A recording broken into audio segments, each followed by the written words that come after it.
Cumprimento a todos os alunos do Seminário Bíblico Querix com a gloriosa paz do nosso Senhor e Salvador Jesus Cristo. Estamos hoje aqui para iniciar a primeira videoaula do nosso curso Primeiros Passos. Então está aqui em mãos o livro Primeiros Passos do Discipulado Nível 1. Ele contém 10 ministrações e hoje nós vamos estar na primeira, que leva o título de A Fé que Vence o Mundo. Antes de mais nada, eu quero te convidar a fazer uma oração, porque o ensino ele também é espiritual, tá? Feche seus olhos e acompanhe comigo esta oração. Pai, nós te agradecemos, te louvamos por mais uma oportunidade de podermos estar aqui para ministrar a tua palavra. Te pedimos inspiração, te pedimos uma capacidade sobrenatural para aprender e para também ensinar. Espírito Santo, toma o teu lugar nesta noite, neste vídeo, nesta videoaula e faça a tua obra. Ensina-nos em nome de Jesus. Amém. A fé que vence o mundo. Nós vamos falar de fé, mas não qualquer fé. Aqui em 1 João, capítulo 5, versículo 4, a palavra do Senhor diz assim: porque todo o que é nascido de Deus vence o mundo, e esta é a vitória que vence o mundo, a nossa fé. Então, amado irmão, aluno e internauta, falar sobre a fé que vence o mundo é sair, desmistificar um conceito que as pessoas às vezes acreditam. Tem gente que vai na lotérica para jogar na Mega Sena e vai falar para você: olha, eu vou ali fazer uma fezinha, né? Tem gente que fala: eu sou uma pessoa de muita fé, e essa pessoa ela é uma pessoa que acredita em tudo, acredita nos astros, acredita em pedra, acredita em ferradura, acredita até em pé de coelho. E eu queria te dizer que se o pé do coelho desse sorte, talvez daria sorte para o próprio coelho, né, que perdeu o pé ali naquela situação. Mas a fé que vence o mundo é uma fé que vai além da expectativa natural, é uma fé espiritual, é uma fé que vem de Deus, é uma fé que nos impulsiona a estar cada dia mais perto de Deus. Então, o primeiro aspecto que eu quero abordar é a fé natural.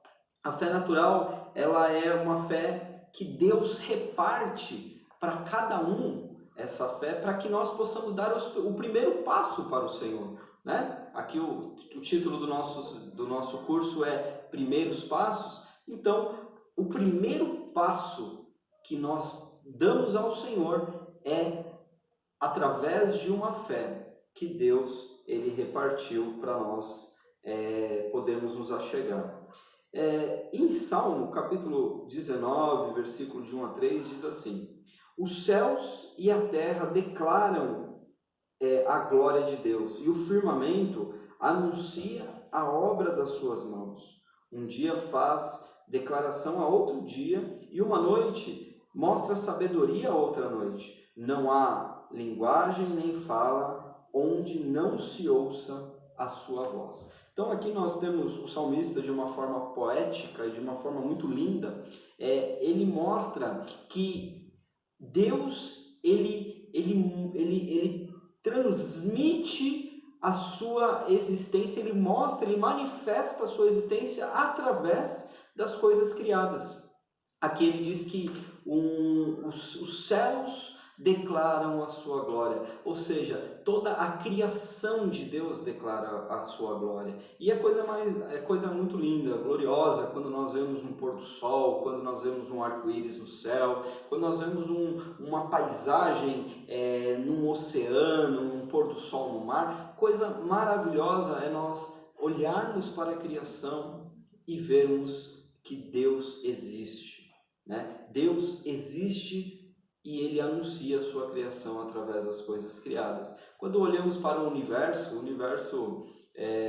temos uma perspectiva de um infinito, né? O universo infinito que eu e você, a mente humana ainda não conseguiu ir além de o sistema solar da nossa galáxia, da Via Láctea, os cientistas ainda supõem um universo infinito de possibilidades em que nós somos apenas uma poeirinha nesse meio de universo. Então, olhar para isso, olhar para os planetas, para os sistemas, tudo isso nos remete a um Criador, tudo isso nos remete a uma possibilidade de que existe um Deus que fez todas essas coisas, existe um Deus que criou todas as coisas. Olhar para essa criação nos leva a crer que existe um Deus. Então, a fé natural, Deus já colocou no coração do homem. E aí depois nós temos também um texto em Romanos, no capítulo 1, no versículo 20, que diz assim: pois desde a criação do mundo, os atributos invisíveis de Deus, o seu eterno poder e a sua natureza divina, têm sido vistos claramente, sendo compreendidos por meio das coisas criadas, de forma que tais homens são indesculpáveis. Aqui o apóstolo Paulo já sem poesia, sem romance, sem beleza nas suas palavras, ele já traz uma afirmação, que tais homens são indesculpáveis. Aqueles que insistem na incredulidade, aqueles que olham e dizem não existe Deus, eles têm um esforço intelectual muito grande, e Paulo diz aqui, eles são indesculpáveis. É claro que aqui Romanos 1, ele tem um contexto falando dos próprios crentes que estavam trocando a glória de Deus por imagens de escultura, e ali nós temos todo um contexto que mostra que Deus, ele manifesta a sua glória através das coisas criadas. Aqui em Romanos ele fala isso, ele fala justamente isso, pois desde a criação do mundo, os atributos invisíveis de Deus e o seu eterno poder e a sua natureza divina têm sido vistos claramente e sendo compreendidos por meio das coisas criadas. Aqui o apóstolo Paulo ele já demonstra claramente que através das coisas criadas, Deus demonstra o seu poder. Isso é uma fé natural. Deus repartiu essa fé para todo homem, toda a humanidade. Infelizmente, meu irmão, alguns utilizam essa fé que Deus deu para aplicar em outras coisas que não é Deus. Alguns creem no futebol, outros creem na própria carreira, outros creem na intelectualidade. Mas uma coisa é certa, o homem tem a capacidade de crer. O homem, ele possui dentro de si uma medida de fé que leva ele a acreditar. Isso Deus nos deu para podermos dar o primeiro passo. E uma outra confirmação também está em Romanos capítulo 12, no versículo 3, que diz assim: porque pela graça que me é dada, digo a cada um dentre vós que não pense além do que convém. E aí ele diz assim: antes pense com moderação, conforme a medida de fé que Deus repartiu a cada um. Então aqui o apóstolo Paulo, no capítulo 12 da sua carta aos Romanos, ele diz que Deus repartiu uma medida de fé, que cada um pense com moderação, conforme a medida de fé que Deus repartiu a cada um, conforme ele assim o desejou. Então, a medida de fé é algo que Deus colocou dentro do coração do homem, porque cada um, às vezes a gente vê uma variação, né? Uns acreditam mais, outros acreditam menos, porque Deus reparte uma fé natural, e da medida que ele escolhe. Nós não vamos questionar por que uns têm mais fé do que o outro, né? Isso aí é uma deliberação do Senhor. O segundo ponto que nós temos aqui na nossa fé que vence o mundo é que a fé, ela nos aproxima de Deus. A fé, ela é diferente de acreditar, né? A fé, ela nos aproxima de Deus. Então, em Hebreus capítulo 11, versículo 1, diz assim: ora, a fé é a certeza daquilo que esperamos e a prova daquilo que não vemos. Então aqui o escritor aos Hebreus, ele faz aqui a definição do que é a fé. A fé não é simplesmente acreditar, a fé é a certeza daquilo que esperamos e o quê? E a prova. Aqui o escritor aos Hebreus, ele fala que a fé, ela prova aquilo que não se vê. Como que eu posso provar que Jesus Cristo vai voltar? Eu não estou vendo Jesus, mas é uma convicção, é uma prova, é uma certeza absoluta que ninguém nessa terra pode tirar de mim. porque eu acredito e isso é fé. A fé que me traz a convicção, a fé que me dá a certeza e que prova as coisas que eu não vejo. Isso acontece também com a conversão. Quantos que conheciam o Daniel antes da sua conversão? Quantos que me conheciam lá antes do dia 16 de fevereiro do ano de 2006? Quando me vê hoje, um homem de Deus, não acredita.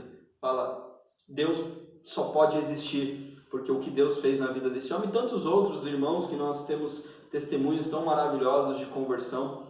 Em Hebreus, no próprio capítulo 11, no versículo 6, a palavra do Senhor diz assim: sem fé é impossível agradar a Deus. Pois quem dele se aproxima precisa crer que ele existe e que recompensa aqueles que o buscam.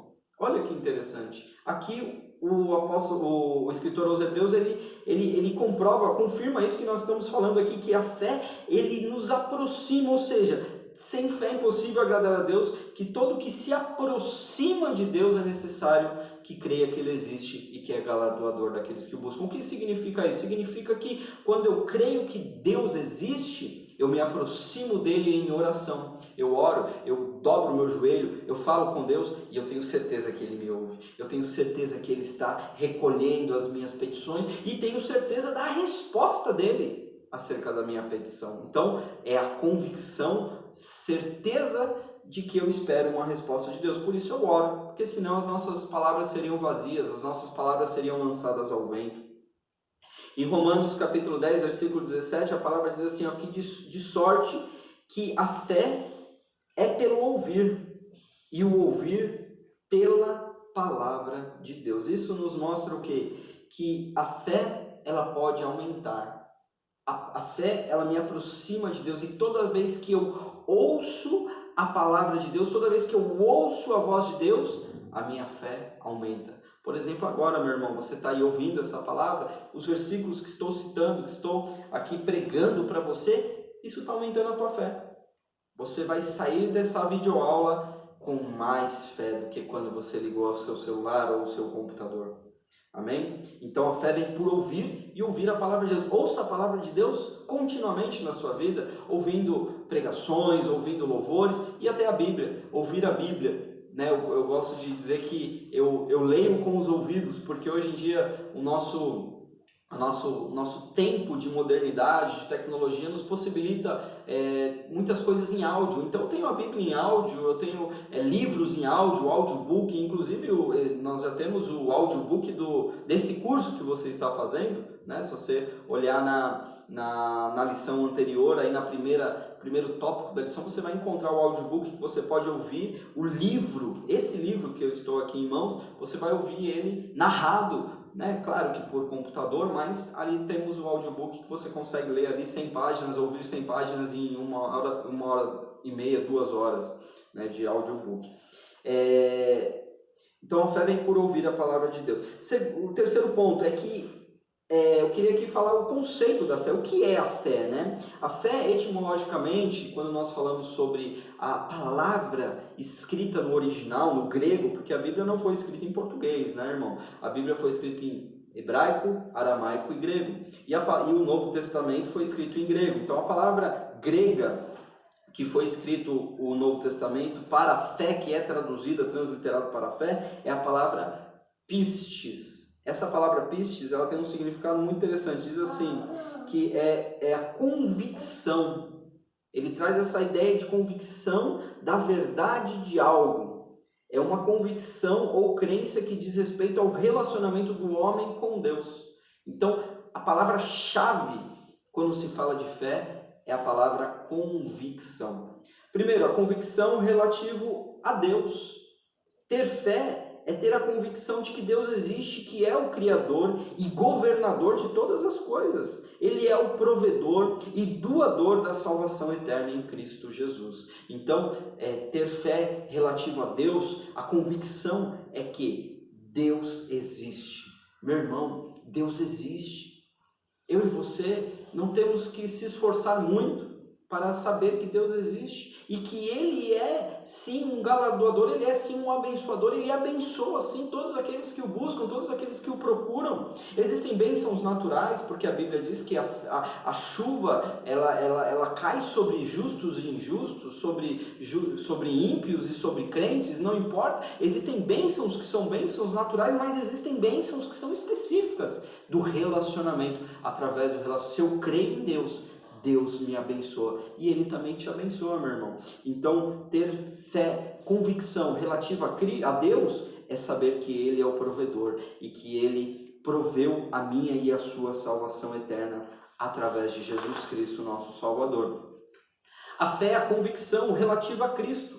A convicção ou fé forte, bem-vinda, de que Jesus, Ele é o Messias, através do qual nós temos a salvação eterna no reino de Deus. Então, relativo a Cristo é crer, convicção que Ele é o enviado de Deus, o Messias, o ungido. A palavra Messias é uma palavra de origem hebraica e que é transliterada no grego equivalente à palavra Cristo. Então, quando você fala Jesus Cristo, Cristo não é o sobrenome de Jesus, tá bom? Né? Cristo é uma nomenclatura que vem para indicar quem é esse Jesus, porque na época de Jesus tinham muitos Jesus, né? Tinha vários Jesus, tem até um Jesus narrado lá no livro de Atos, que ele era um feiticeiro, né? Um Bar Jesus, filho de Jesus. Então, Jesus significa Deus é a salvação, mas esse Jesus que nós cremos, Ele é o Cristo, Ele é o Messias. Então, qual que é a minha convicção de fé em relação a Cristo, em relação a Jesus? É que Ele é o enviado de Deus. Ele era o verbo que estava com Deus e era Deus,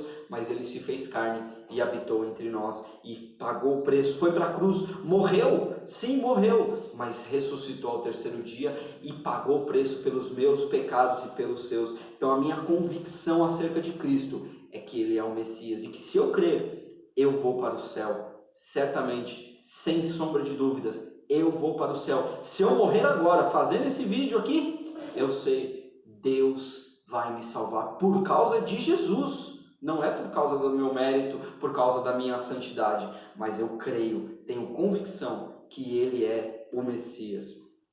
Outra palavra também que está relacionada com a fé e a convicção é a confiança. Né? A confiança é a fé com a ideia predominante de fidelidade. Essa palavra pistes, ela também tem um significado de lealdade, de fidelidade, do caráter de alguém que se pode confiar. Crer em Deus é confiar nele. Ainda que as coisas parecem que vão mal, ainda que as circunstâncias dessa vida, elas não estão favoráveis a mim, mas eu continuo crendo, porque Deus é digno de fidelidade, Ele é digno de confiança. Eu sou fiel em crer que Deus, Ele vai me ajudar, e crer que Deus, Ele está pronto, estará sempre pronto, e que se algo está acontecendo hoje na minha vida, é com a permissão do meu Senhor, é com a permissão de Deus. A fé é uma confiança que eu e você precisamos ter em Deus. E o último ponto aqui, o quarto ponto, a fé ela não é passiva, né? É necessário colocar a fé em ação.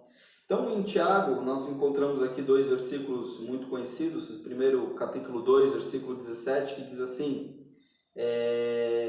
assim também a fé, se não tiver obras, é morta em si mesmo. E temos também no versículo 22, no mesmo capítulo, do capítulo 2, versículo 26, que diz assim: porque assim como o corpo sem o espírito está morto, assim também a fé sem obras é morta. Aqui, meu irmão, na história teológica houve muita controvérsia, inclusive o reformador Martinho Lutero, né, que foi o precursor de toda a reforma protestante, ele criticava muito essa carta de Tiago, dizendo que Tiago era carta de palha, né? Ele não entendia que o valor canônico desta carta, porque ele entendia, e muitos outros também entendem, que Tiago aqui ele está entrando em contradição com Paulo, porque Paulo ele fala sobre a salvação sem as obras e somente pela fé em Cristo. unicamente pela fé em Cristo. Mas aqui, quando eu vejo Tiago falando sobre a fé sem obras é morta, ele não está falando sobre a fé salvífica, ele não está falando aqui sobre salvação, ele está falando de que a fé, ela precisa manifestar obras. E aí eu volto até lá em Paulo, na carta aos Efésios, no capítulo 2, versículo 10, que ele diz assim que pela graça sois salvos mediante a fé, isso não vem de vós, é um dom de Deus, não vem das obras, para que ninguém se glorie, mas somos feituras suas, diz a palavra do Senhor, preparados, criados para boas obras, as quais, um caminho de boas obras, as quais Deus preparou de antemão para que andássemos nela. Então, a fé sem obras aqui que Tiago está mencionando, é a fé que mostra que ela é manifestada através das ações. Então, ou seja, a nossa fé não pode ser passiva.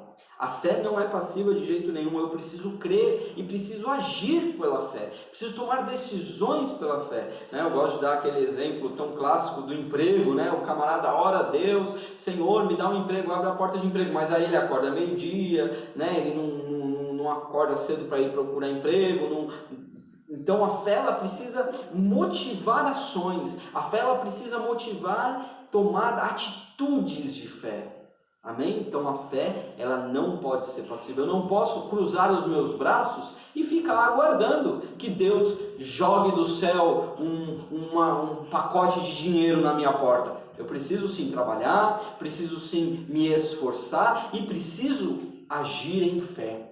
Crer que Deus vai me abençoar. Então a fé, ela não é passiva. E olha que interessante, em Atos capítulo 16, no versículo 5, diz assim a palavra: de sorte que as igrejas eram confirmadas na fé e cada dia cresciam em números. Então a igreja primitiva, ela crescia e ela era confirmada através da fé. Por quê? Porque os irmãos viam, a obra de Deus na vida dos crentes. Então a igreja crescia, ela era confirmada em fé. Se você, não adianta você ficar convidando tão somente as pessoas para irem para a igreja. Vai lá na minha igreja. Não, você precisa o quê? Mostrar através da sua fé aquilo que Deus está fazendo na sua vida. E aí, a partir disso que as pessoas virem a sua fé manifestada através das ações, então você vai ganhar vidas para Jesus, muitas vezes sem abrir a boca, ganhar vidas para Jesus, trazer vidas para a igreja, trazer vidas para o reino, e a igreja cresce, a igreja é confirmada pela fé. Então a fé, ela não pode ser passiva de jeito nenhum. E o último ponto é que a fé deve ser imitada. Eu coloquei aqui que devemos olhar para o homem, sim, porque existe alguns jargões evangélicos, algumas coisas que é dita nos púlpitos, principalmente brasileiros, que são repetidos, As pessoas às vezes repetem: mas eu não conheço, porque eu gosto de dizer, tem um suposto versículo que as pessoas dizem que um fio de cabelo não cai da cabeça de alguém se Deus não souber, que a folha não cai de uma árvore sem a permissão de Deus. É bem certo que num contexto de inferência, isso é uma verdade.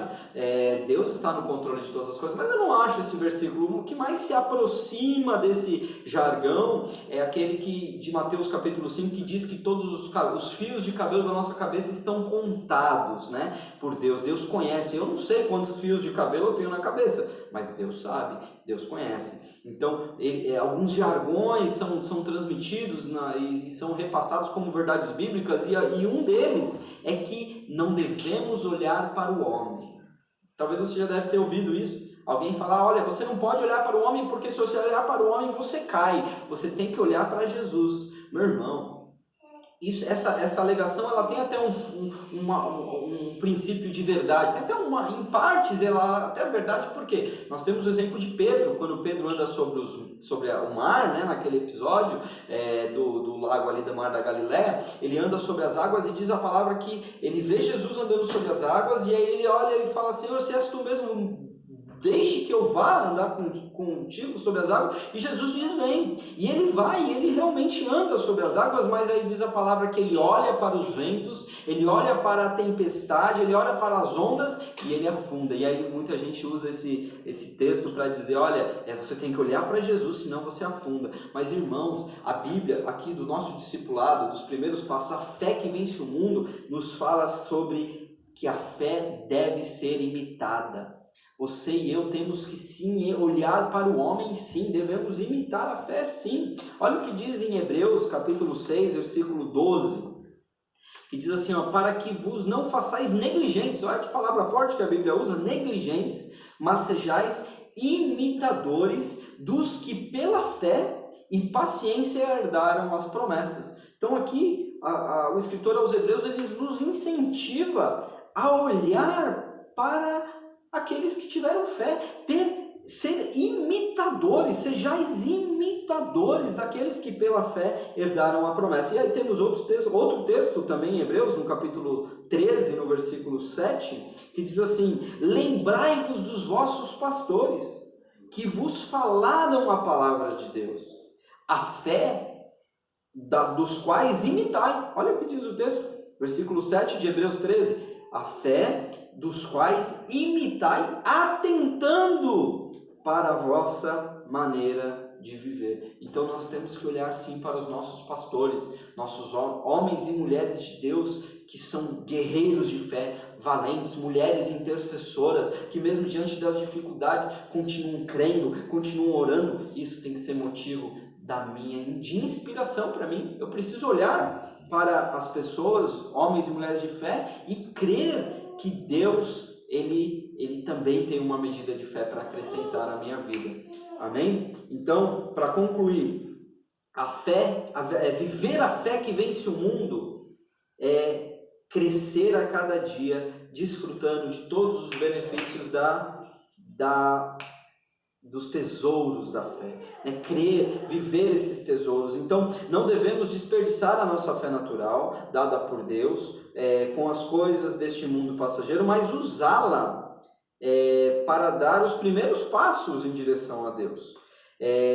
A fé é diferente de acreditar. Não devemos nos aproximar cada vez mais do Senhor, crendo que Ele pode nos abençoar, que Ele é galardoador. A fé ela não é passiva, mas cheia de atitude que transforma tudo ao nosso redor. E a fé ela deve ser imitada, o princípio da unidade, da fé em Cristo Jesus. Amém? Então, esse foi os primeiros passos. Agora, responda os questionários, clique em cada uma das perguntas e faça esse curso que vai ser uma grande bênção na sua vida, em nome de Jesus. Amém.